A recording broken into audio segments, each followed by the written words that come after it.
People talk about the due on sale clause like it's the only thing that can happen to you with a sub two deal. But the truth is, there are many things that can go wrong with a sub two deal. And we're going to talk about a couple that are pretty specific to sub two, other than the due on sale clause today. Just buy a house already. Hey guys, today on this video, we're going to talk about some things that can go wrong with a sub two deal other than the due on sale clause. When we talk about subject to deals, one of the biggest things that comes up, the first thing, the big objection, the big problem, especially newer investors who aren't experienced with them have is, well, what about that due on sale clause? And we've talked about that in hundreds of other videos, so we're not really going to talk about that today.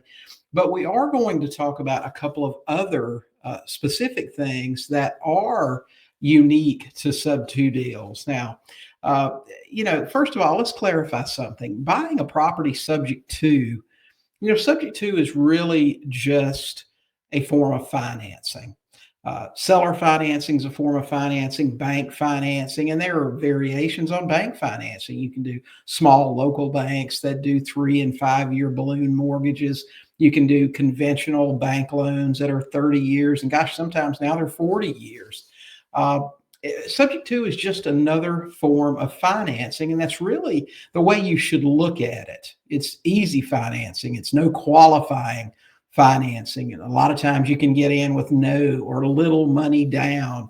I was on a podcast earlier today giving examples of cases where we've bought houses with tens of thousands of dollars in equity with nothing down. We literally had to have not a penny to get in those deals. And it's more common than you would think, but that's the financing aspect. So let's talk about some potential problems that may be unique to subject to.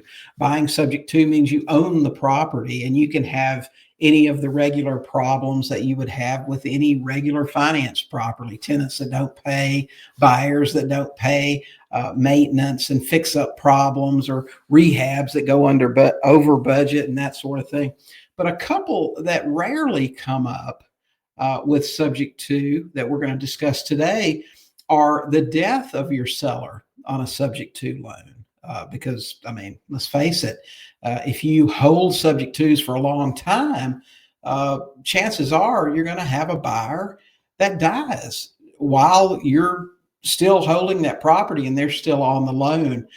We've had it happen a few times over the years, and it hasn't been a problem, but it could be, and we'll cover that. And we're also going to talk about what happens when your seller files bankruptcy. Now, there are a couple of different ways that can go as well, and we've experienced that on numerous occasions over the years. So let's talk about death of a seller first. Now, let's say that I buy Bob's house subject to, and sometime during the period of time that I'm still holding that property and still making those payments that are still on Bob's credit report, and Bob passes away, what's going to happen? Well, the most likely scenario is nothing, a lot like a due on sale clause. Chances are, if Bob deeded you that property, his heirs know that he no longer owns it, so nobody's going to be making any noise with the lender or anything like that. Nobody's even going to notify the lender that anything's happened. So nothing's changed. Your authorization to release information, if you've been added onto the loan as an authorized person, that should still be good. There shouldn't be any problems there. The only way you could potentially run into a problem is if his heirs, if one of them, for example, wasn't aware that he didn't own the property anymore and call the lender and talk to them about it, or perhaps they go through a full-blown probate where the probate attorney is going to reach out to the lender to let them know that Bob has passed away and he's not going to be making the payments anymore. That may be a little confusing for the lender, and they may try to reach out and get in touch with somebody to find out what's going on. Now, if you've handled your end of things properly, and they do reach out to the listed phone number or email address or mailing address on that loan, it's going to be you that they're talking to. So then you've got an opportunity to explain that you are representing the trust or handling the trust as trustee, or however you have this thing set up, and that you've been handling that, making sure the payments have been coming in, and you'll continue to do that. And you still shouldn't have a problem, but it could raise some questions and could cause a problem for you down the road. But chances are there won't be any problems and it'll be business as usual. Of course, the longer period of time that's transpired between the time you got the deed and the time that this happens, the less likely there will be any problems. Now, the second potential problem when you take a property subject to and down the road might be that the seller files bankruptcy. I've told my students for years and years that one of the forms of due diligence that we do on a subject to property is actually on the seller. And one of the questions that we ask our seller is, have you or do you have plans to file bankruptcy? And why is that important? Well, first of all, if your seller's in bankruptcy while you're talking to them about purchasing the property, you can't purchase it because the seller's no longer in control of that property. The bankruptcy trustee would have to take care of that.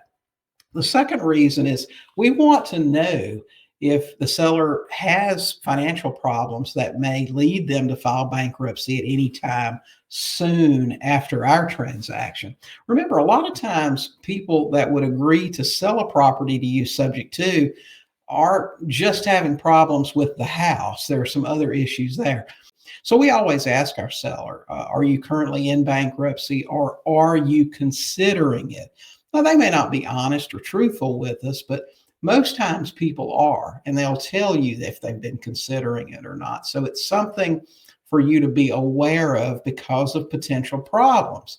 Now, the potential problems with this may be, well, first of all, a bankruptcy trustee is going to take a close look at any transactions that have happened in the last 90 days to 6 months prior to the bankruptcy.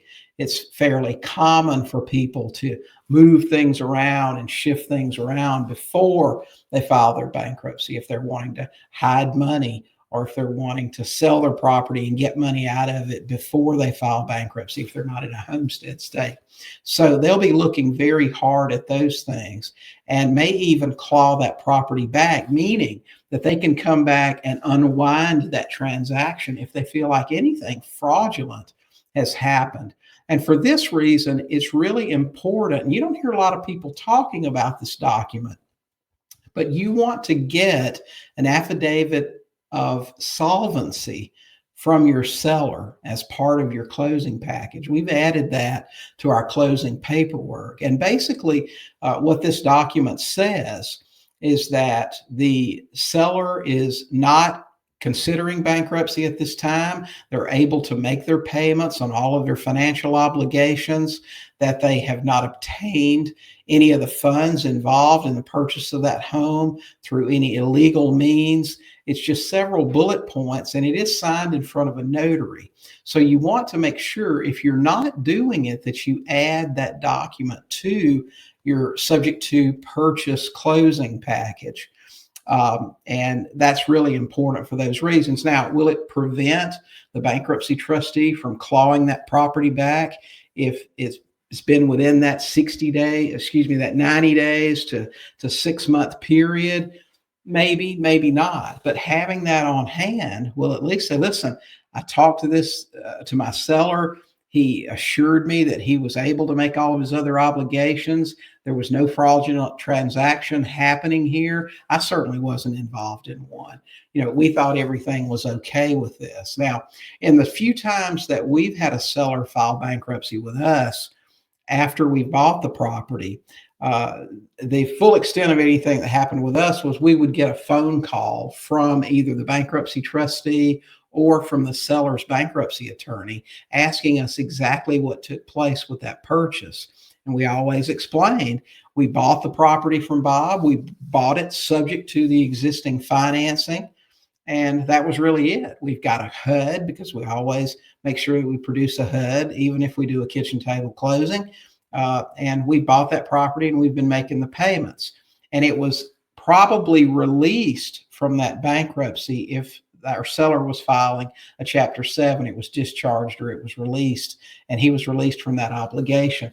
But in any case, we never had a problem with that. Now, what happens if the trustee decides that maybe this all wasn't on the up and up, no matter what you say, no matter what your affidavit says? What if the bankruptcy makes that decision and decides to claw that property back? Well, guess what? They're going to unwind your deal, and anything that you've put into that property, whether you've paid the seller cash, whether you've spent money on renovations, whatever you may have done, they can take that property back. So that is a very real risk that you need to be aware of in those cases. Now, again, I've been doing this for 26 years. I've had several sellers file bankruptcy after the fact, and we've never had a problem with that. Now, something to be aware of as well. Several years ago, I was friends with the Central Georgia bankruptcy trustee. She actually spoke at a few events that we put on, and she was pretty plain in her assessment of what would make her claw back a transaction. She said that bankruptcy trustees are very aware of the cost to hold property and to sell it. So unless there was a clear 50,000 plus in real equity, now this was her number and it may be different with other people, but I doubt it, because 50,000 sounds pretty fair. Now remember, if they clawed that property back, it would probably be vacant. There's the risk for vandalism. They would have to insure it. They would have to pay taxes and maintenance on it. And then they would have to pay to sell it. And any property sold in a distressed situation is going to bring less than market value, almost always. So the offers that they're going to get aren't going to be top market value. And they're well aware of these things. They sell properties all the time, so they know what it costs.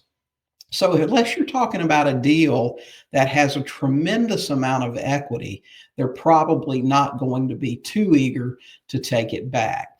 But just wanted to make these things clear that there are other risks involved in a Sub2 deal besides just the due on sale clause. The due on sale clause, in my opinion, is probably a lesser worry than the bankruptcy. The bankruptcy will have to be dealt with, and people file bankruptcy pretty frequently. Now, as far as your seller dying, well, all of our days are numbered, and we don't know when that may happen.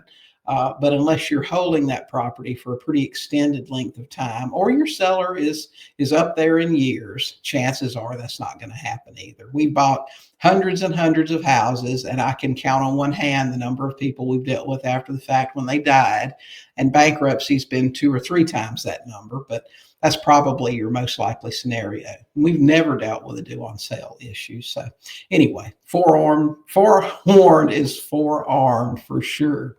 So just be aware of those things. Get you a copy of an affidavit of solvency.